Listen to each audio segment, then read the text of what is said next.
So we're going to quickly talk about the extreme value theorem as well as Fermat's theorem or Fermat's theorem, depending on how you want to pronounce it.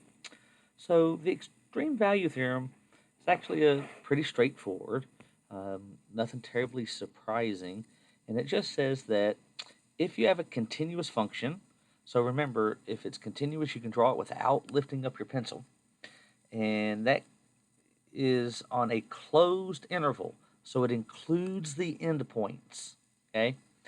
Then f attains an absolute maximum and an absolute minimum somewhere in that interval. So let's just say that we have some function and it's on the interval, let's see, 1, 2, 3, 4, 5, -5 to 4, okay? Now I'm just going to draw anything, right? As long as I don't pick up my little pencil, so it just goes meow, meow, meow, meow, meow, meow, meow, meow, and it's not supposed to have little breaks. And we're going to pretend that's a function, okay? Now, somewhere in there has to be the highest point on the graph, and that would be like right up in here. Also, somewhere in there would have to be the lowest point on the graph, and to me that looks like it would be at this end point over here.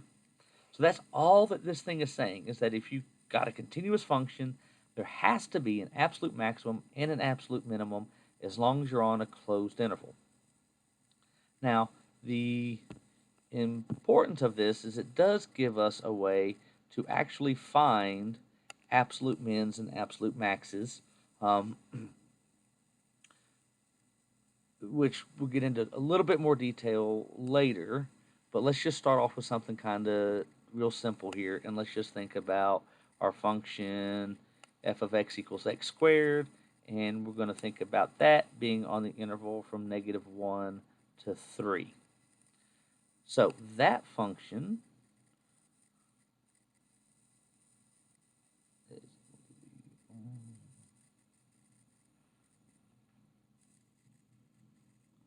looks like this, but we're only going to consider the part from -1 to 3. So if I kind of just thought about this piece of it, this is the piece that I'm kind of interested in. And it goes all the way up to here, and then that would stop at the 0.39, right?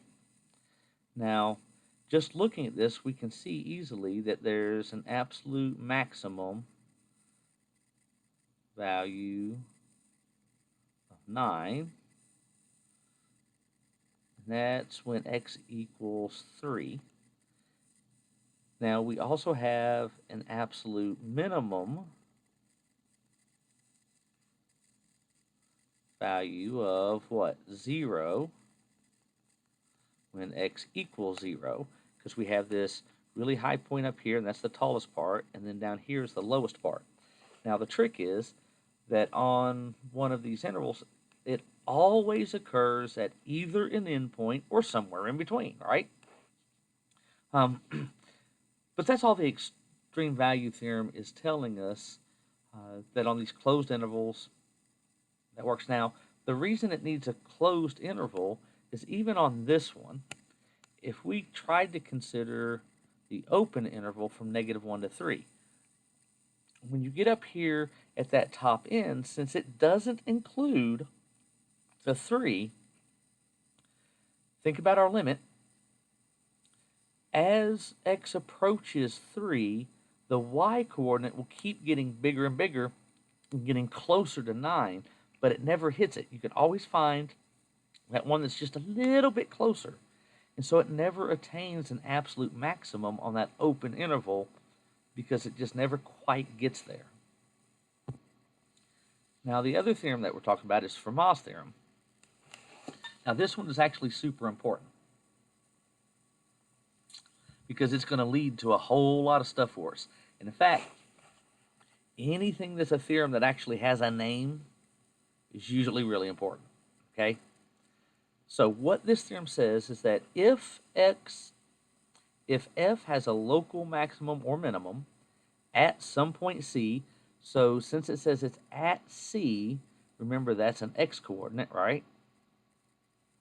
And if f prime of c exists, so That's really key. And both of those have to happen. Okay, there has to be a local maximum or minimum, and the derivative has to exist. If those two things happen, then the derivative will equal 0. Okay, so let's go back to my favorite function of the evening. F of x equals x squared.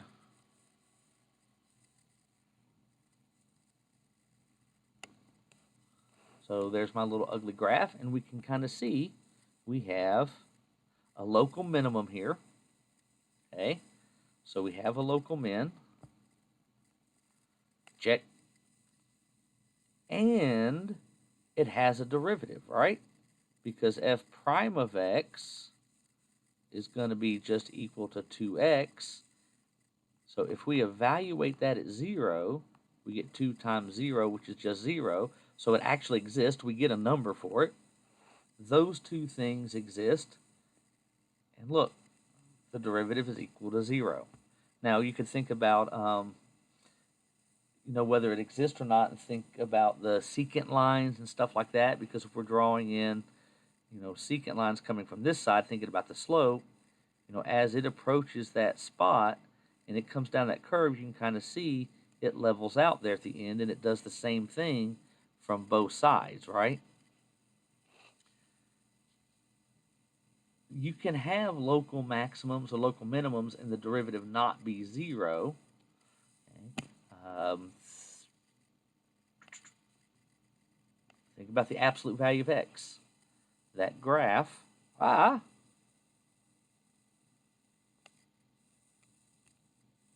that graph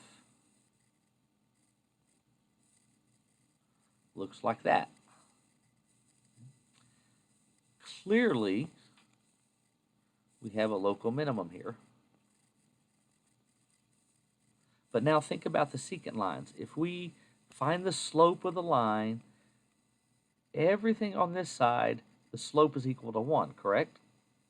No matter where we do our little secant line stuff, looking for the derivative. Okay. On this side, the slope is always a negative 1. So that means the derivative at 0 does not exist. Because no matter how far we creep in down here with our little secant lines and stuff, the limit, remember, has to be the same on both sides. So if we look at the limit, darn it, if we look at the limit as x approaches 0 from the right-hand side of f of x plus h minus f of x over h, that's always going to equal 1. And if we look at the limit as x approaches x from the 0 from the left-hand side of our difference quotient, that's going to equal negative 1. And since they're not the same, the limit doesn't exist, so it doesn't have a derivative. So we have a minimum, but there's no derivative. So clearly, if there's no derivative, it's not going to equal 0, right? So you do have to have both a local minimum and a derivative that exists. And if those things happen, the derivative has to be 0. Okay? That's going to become real important here shortly when we start actually finding minimums and maximums and stuff. But I want to make one more cautionary thing. So let's consider something kind of easy again, like x cubed. That graph looks something like this. Okay. F prime of 0 is equal to 0, right? Because our derivative, f prime of x, is just going to be 3x squared. We put 0 in there. So we get a derivative of 0, but clearly not a min or a max, right? So just because the derivative is 0 doesn't mean we have a minimum or a maximum. There could be other things going on there. Okay? But if there's a minimum or maximum, and if the derivative exists, then the derivative we know will be 0. Okay. All right, so next time we're actually going to get into like finding maximums and minimums and stuff.